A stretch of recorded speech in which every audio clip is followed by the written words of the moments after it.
Okay, so this is the vehicle list I have implemented. So we have a table of vehicles with 5 columns: ID, make, model, contact name, and a column to view each vehicle.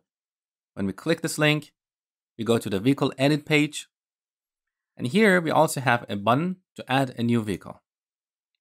So pretty straightforward. Now, because the implementation of this list is very easy, I didn't want to waste time show you how to write all this code line by line, because you have seen that before.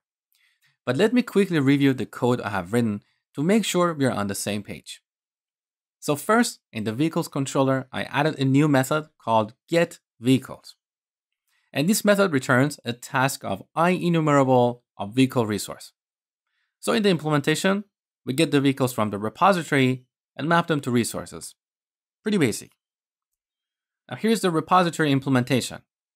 We get all the vehicles and eager load the related properties. Again, very similar to getVehicle method you have implemented before.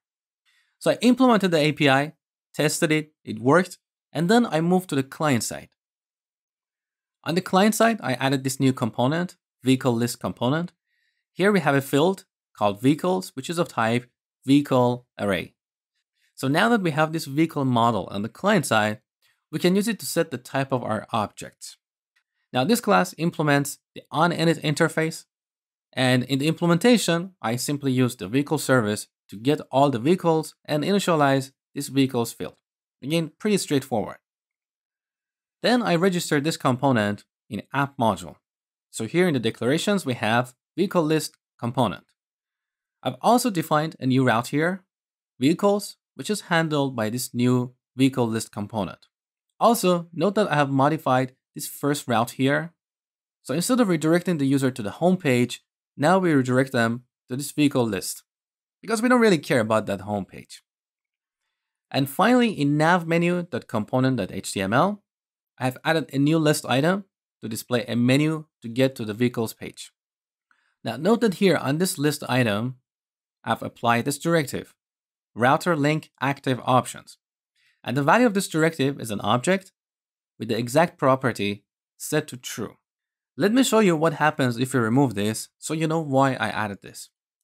Delete. Now if I go to the new vehicle page and look at the nav menu, look, both the vehicles and the new vehicle menu are highlighted.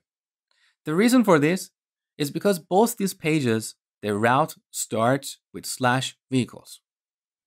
So when we apply this directive on a list item, we're telling Angular to highlight this menu only if the route exactly matches what we have specified here. Okay? So that's all I have done. Next, we're going to start implementing the filtering.